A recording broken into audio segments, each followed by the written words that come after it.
ఇక మెడికల్ కాలేజ్ల ప్రైవేటీకరణపై ఆందోళనకు వైసీపీ సిద్ధమైంది. రాష్ట్ర వ్యాప్తంగా సేకరించిన కోటి సంతకాలను డిజిటల్ రూపంలో 18న గవర్నర్ కు అందిస్తారు. విజయవాడలోని అంబేద్కర్ స్మృతివనం నుంచి జగన్ తో పాటు కీలక నేతలు పాదయాత్రగా వెళ్లి గవర్నర్ ను కలుస్తారు. ప్రభుత్వంపై ఒత్తిడి తెచ్చి మెడికల్ కాలేజ్ల ప్రైవేటీకరణమని అడ్డుకుంటామంటున్న పేర్ని నానితో మా ప్రతినిధి Harish face to face. Medical కాలేజీల ప్రైవేటీకరణకు సంబంధించినటువంటి వ్యవహారంపైన రాష్ట్ర వ్యాప్తంగా వైఎస్ఆర్ కాంగ్రెస్ పార్టీ చేపట్టినటువంటి ఆందోళనకి పెద్ద ఎత్తున ప్రజల మద్దతు వచ్చింది. విత్ ఫోన్ నెంబర్ సైన్తో సహా సైన్ చేసి మరి గవర్నర్కి దరఖాస్తులు ఏవైతే ఉన్నాయో వాటన్నిటిని కూడా సమర్పించేందుకు వైఎస్ఆర్ కాంగ్రెస్ పార్టీ సిద్ధమైంది. అందులో భాగంగానే 18వ తేదీన ఈ నెల 18వ తేదీన నేరుగా గవర్నర్ని కలిసి మాజీ ముఖ్యమంత్రి వైసీపీ అధినేత జగన్ వచ్చినటువంటి కోటి సంతకాలకు పైన వచ్చినటువంటి అర్జీలు ఏవైతే ఉన్నాయో వాటన్నింటినీ కూడా గవర్నర్కి సమర్పించబోతున్నారు. ఈ నేపథ్యంలో మనతో మాట్లాడేందుకు మాజీ మంత్రి పేర్ని నాని ఉన్నారు. సార్ చెప్పండి, ఎందుకు ఇంత పెద్ద ఎత్తున ఆందోళన చేయాల్సినటువంటి సిచ్యువేషన్ ఏర్పడింది?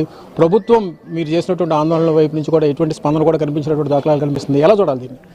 రాష్ట్ర వ్యాప్తంగా ఉన్నటువంటి అంటే జగన్మోహన్ రెడ్డి గారు వచ్చిన తర్వాత ఆయనకున్నటువంటి 5 సంవత్సరాల కాలంలో 17 మెడికల్ కాలేజీ ప్రభుత్వ మెడికల్ కాలేజీలని నిర్మాణం చేయడానికి ప్రారంభించడం, దానిలో ఆయన టెన్యూర్ పూర్తి అయ్యేప్పటికి జగన్ గారికి ప్రజలు ఇచ్చిన 5 సంవత్సరాలు పూర్తి అయ్యేప్పటికీ 7 కాలేజీలు పూర్తి చేసి, అంటే 5 కాలేజీలు ప్రారంభించి తరగతి గదులు ప్రారంభించి 2 కాలేజీలు ఎలక్షన్ టైంకి పూర్తి చేసి ఢిల్లీ నుంచి కేంద్రం నుంచి అనుమతులు తీసుకొచ్చి మరొక 10 కాలేజీలు వివిధ దశల్లో శరవేగంగా నిర్మాణం జరుగుతున్నటువంటి కాలేజీలని చంద్రబాబు నాయుడు ముఖ్యమంత్రిగా ప్రమాణ స్వీకారం చేసినటువంటి మరుసటి రోజే ప్రతి కాలేజీలో కూడా సాధారణంగా మెడికల్ కాలేజీలు ఎలా నిర్మాణం జరుగుతాయి, అది ప్రభుత్వం అయినా ప్రైవేట్ అయినా, ఏ సంవత్సరానికి ఆ సంవత్సరం అంటే 150 పడకల ఆసుపత్రి కావాలి, అలాగే 150 పడకల ఆసుపత్రితో పాటుగా మొదటి సంవత్సరానికి ఏం కావాలి, రెండో సంవత్సరానికి ఏం కావాలి, మూడో సంవత్సరానికి ఏం కావాలి,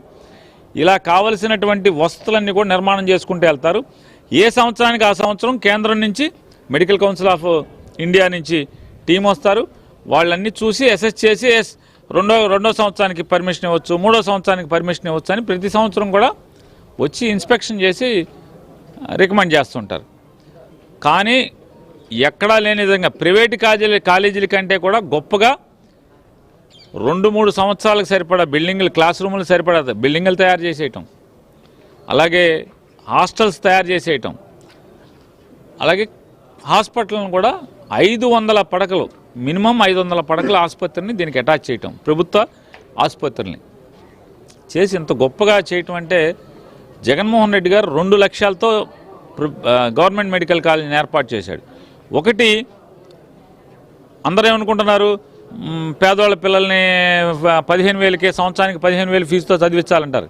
కానీ లక్ష్యం అది కాదు. రాష్ట్ర వ్యాప్తంగా ఉన్నటువంటి ప్రజలకి ఎవరికన్నా ఇంట్లో ఒక్కడికి అనారోగ్యం వస్తే ఇక్కడ ప్రైవేట్ హాస్పిటల్కి వెళ్ళాడంటే వాళ్ళ జీవితం అక్కడితో ఆఖరు. ఆర్థికంగా పతనం అయిపోవటం ఆ రోజుతే మొదలు. హాస్పిటల్ నుంచి డిశ్చార్జ్ అవ్వటం, ఆరోగ్యం ఏమైనా మెరుగుపడుతుందేమో కానీ వాళ్ళ ఆర్థిక స్థితిగతులు మాత్రం పూర్తిగా సంపూర్ణంగా పాతాళానికి వెళ్ళే పరిస్థితి, పతనమయ్యే పరిస్థితి. అందుకోసం ఏంటంటే ప్రైవేట్ హాస్పిటల్లో వైద్యం కంటే కూడా ప్రభుత్వంలోనే ఉచితంగా పేదవాడికి మల్టీ స్పెషాలిటీ దొరకాలి.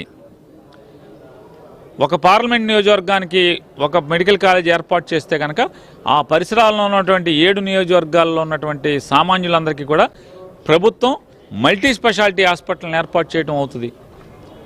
అట్లాగే సమాజానికి కూడా ప్రతి సంవత్సరం 2,500 మంది డాక్టర్లని తయారు చేసి అందించవచ్చు అనేది జగన్ గారి సంకల్పం. ఇవాళ ఇతను వచ్చి ఏం చేస్తున్నాడు?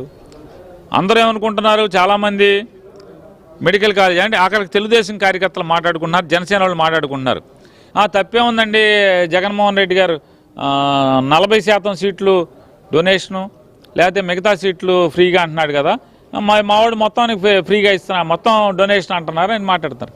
కాలేజ్ ఒకటే కాదు, చంద్రబాబు నాయుడు చేసేటువంటి తప్పుడు ఆలోచన ఏంటంటే హాస్పిటల్ను కూడా లీజుకి ఇస్తున్నాడు, అద్దెకి ఇచ్చేస్తున్నాడు ప్రైవేట్ వాడికి 66 ఏళ్ల పాటు. అంటే గవర్నమెంట్ ఆసుపత్రిని అంటే చంద్రబాబు పెట్టాడు హాస్పిటల్, ఎన్టీ రామారావు పెట్టాడా హాస్పిటల్?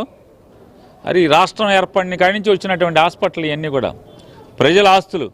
ఆ ప్రభుత్వ ఆసుపత్రులన్నింటినీ కూడా ఇవాళ ప్రైవేట్ వాడికి ఇచ్చేస్తే ఎకరం రూపాయి వడ్డీ కంట, రూపాయి లీజు కంట, 66 ఏళ్ళు 66 ఏళ్ల పాటు ఒక ప్రైవేట్ వాడికి హాస్పిటల్ ఇవ్వటం అంటే, మెడికల్ కాలేజీ అంటే సమాజానికి సామాన్యులు చదువుకుని డాక్టర్లుగా తయారవటానికి అడ్డంకి అవ్వచ్చు, కానీ వైద్య ఆరోగ్యాన్ని కూడా పేదవాడికి ఓపీలో దాంట్లో అగ్రిమెంట్లో ఇస్తాడు. 70% ఓపీ ఫ్రీగా చూడాలంటాడు. రోజు ఎవడు చూస్తాడు? 30% డబ్బులు ఇచ్చుకు తీసుకోండి, కన్సల్టేషన్ ఫీ తీసుకుని ఓపీ చూడండి అంటున్నాడు చంద్రబాబు నాయుడు టెండర్లో. అంటే 70% ఎవడు దాన్ని పరీక్ష చేసేది? ఎవడు దాని కొలమానం ఏంటి? అదొకటే కాదు, లోపల టెస్టులన్నీ కూడా 30% ఫ్రీగా అంటాడు. ఎవడికి 30%? హాస్పిటల్లో మంచాలు 30% ఫ్రీగా చూడాలంటాడు. అంటే ప్రభుత్వ ఆసుపత్రుల్లో, గవర్నమెంట్ ఆసుపత్రుల్లో చంద్రబాబుకి దాంట్లో ఇటుకురాయి కూడా పెట్టినటువంటి చంద్రబాబు నాయుడు హాస్పిటల్ను కూడా ప్రజలకి భారం చేసే పరిస్థితి, ప్రభుత్వ ఆసుపత్రిని కూడా. పీపీపీ వేరు. ఇది ఈ చంద్రబాబు యొక్క ఈ కుటిల నీతిని, ఈ తప్పుడు బుద్ధిని ప్రజలకి విశదీకరించడం జరిగింది జగన్మోహన్ రెడ్డి గారి నాయకత్వంలో పిలుపు మేరకు.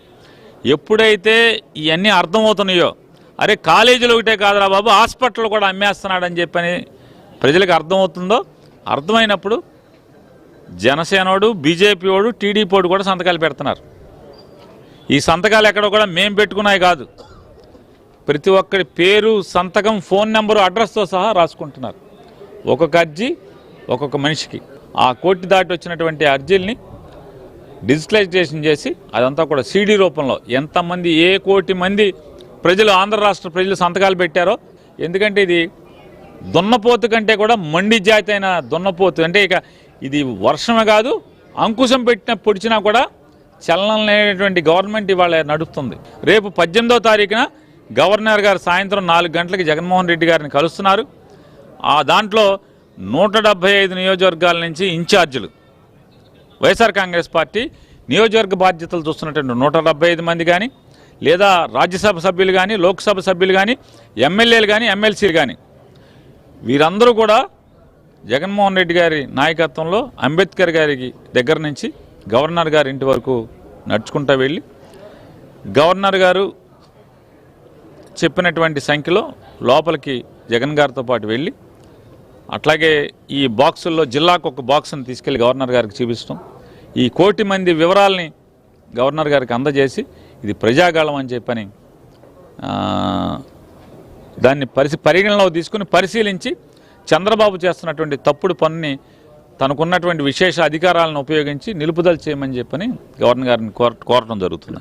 మొత్తమే చూసుకుంటే ప్రభుత్వ మెడికల్ కాలేజీల ప్రైవేటీకరణకు సంబంధించినటువంటి వ్యవహారం పైన వైఎస్ఆర్ కాంగ్రెస్ పార్టీ ఆందోళన ఉధృతమవుతుంది. అందులో భాగంగానే 18వ తేదీన విజయవాడ అంబేద్కర్ స్టాచ్యూ నుంచి జగన్తో పాటు పార్టీకి సంబంధించినటువంటి ప్రజాప్రతినిధులు, కీలకమైనటువంటి నాయకత్వంతో కూడా పాదయాత్రగా వెళ్ళి గవర్నర్కు పూర్తి స్థాయిలో డిజిటల్ డేటాను ఇచ్చి ప్రభుత్వ మెడికల్ కాలేజీల ప్రైవేటీకరణను అడ్డుకుంటామని కూడా పేర్నాని స్పష్టం చేస్తున్నారు. Camera person